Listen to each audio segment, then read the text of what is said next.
ലോകത്തെ അതിവേഗം വളരുന്ന സാമ്പത്തിക ശക്തിയായ ഭാരതത്തിന് ആത്മവിശ്വാസം പകരുന്ന ചില വാർത്തകളാണ് ഇന്നത്തെ ശ്രദ്ധാവിഷയം. ആഗോള നിക്ഷേപ മേഖലയിൽ ഇന്ത്യ ഗണ്യമായ നേട്ടങ്ങൾ ഉണ്ടാക്കുന്നതായും ചൈന പിന്നാക്കം പോകുന്നതായുമാണ് റിപ്പോർട്ട്. കഴിഞ്ഞ വർഷത്തിന്റെ അവസാന പാദത്തിൽ അമേരിക്കൻ എക്സ്ചേഞ്ച് ട്രേഡിംഗിൽ ഇന്ത്യൻ സ്റ്റോക്കുകൾ റെക്കോർഡ് വരുമാനം നേടി. പ്രമുഖ ആഗോള ബിസിനസ് ഗ്രൂപ്പുകൾ ഇന്ത്യയെ വാനോളം പ്രകീർത്തിച്ച് രംഗത്ത് വന്നിരിക്കുകയാണ്. ചൈനയിൽ നിന്ന് പിൻവാങ്ങുന്ന വിദേശ നിക്ഷേപകർക്ക് ഇന്ത്യയോട് പ്രിയമേറുന്നതിന്റെ തെളിവാണ് വാൾ സ്ട്രീറ്റ് ഭീമന്മാരായ ഗോൾഡ്മാൻ സാക്സ് ഗ്രൂപ്പ്, മോർഗൻ സ്റ്റാൻലി എന്നിവർ അടുത്ത പതിറ്റാണ്ടിലെ പ്രധാന നിക്ഷേപ കേന്ദ്രമായി ഇന്ത്യയെ അംഗീകരിച്ചത്. Hedge fund Marshall Wace, Vontobel holding AG, Janus Henderson group തുടങ്ങിയവയ്ക്ക് പുറമെ ജപ്പാനിൽ നിന്നുള്ള യാഥാസ്ഥിതിക റീറ്റെയിൽ നെറ്റ്വർക്ക് ഗ്രൂപ്പുകളും ഇന്ത്യയിലേക്ക് വരികയാണെന്ന് ബ്ലൂംബെർഗ് റിപ്പോർട്ട് ചെയ്തു. കഴിഞ്ഞ ദിവസം സിംഗപ്പൂരിലുള്ള ഒരു സ്ഥാപന മേധാവി പറഞ്ഞത്, ഓരോരുത്തരും ഇന്ത്യയിലേക്ക് വരുന്നതിന് ഓരോരോ കാരണങ്ങളുണ്ട്.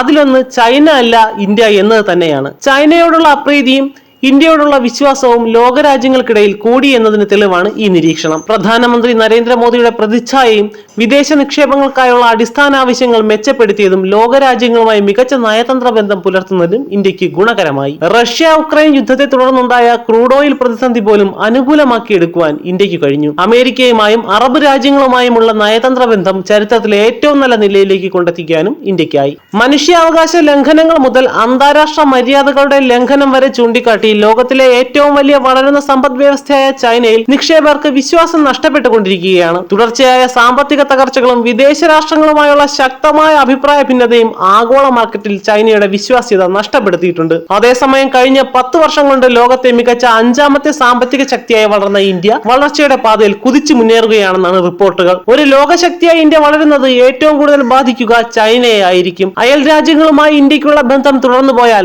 അവിടങ്ങളിലെ ചൈനയുടെ വിപണി മേധാവിത്വം തകരുമെന്നും ഇന്ത്യക്ക് മേൽക്കോയ്മ ലഭിക്കുമെന്നും ചൈന ഭയക്കുന്നു. ബംഗ്ലാദേശിലും മാലദ്വീപിലും ശ്രീലങ്കയിലും നടക്കുന്ന ഇന്ത്യ ഔട്ട് ക്യാമ്പയിനുകൾക്ക് പിന്നിൽ ചൈനയാണെന്നാണ് ആരോപണം. അയൽ രാജ്യങ്ങൾക്ക് ഇന്ത്യയുമായുള്ള ബന്ധത്തിൽ അതൃപ്തിയുണ്ടെന്ന് വരുത്തി തീർത്ത് ഈ രാജ്യങ്ങളിൽ തങ്ങൾക്കുള്ള സ്വാധീനം വളർത്താനാണ് ചൈനയുടെ ശ്രമം. അടുത്ത തവണ അധികാരത്തിലേറുമ്പോൾ ഇന്ത്യയെ 3ാമത്തെ ലോക സാമ്പത്തിക ശക്തിയായി മാറ്റുമെന്നാണ് പ്രധാനമന്ത്രി നരേന്ദ്രമോദി കഴിഞ്ഞ ദിവസം പാർലമെന്റിൽ പ്രഖ്യാപിച്ചത്. ഇത് ഏറ്റവും കൂടുതൽ ആകുലപ്പെടുത്തുന്നത് ചൈനയെയാണ്. ഇന്ത്യയുടെ സ്വാധീനം കൂടുന്നതോടെ ചെറു രാജ്യങ്ങളെ ചൊൽപ്പടിയിൽ നിർത്താൻ ചൈനയ്ക്ക് ആകാതെ വരും. ഇത് പ്രതിരോധിക്കുവാനാണ് ഇന്ത്യൻ മഹാസമുദ്രത്തിലും അയൽ രാജ്യങ്ങളിലും ചൈന അസ്വസ്ഥതകൾ സൃഷ്ടിക്കുന്നത്.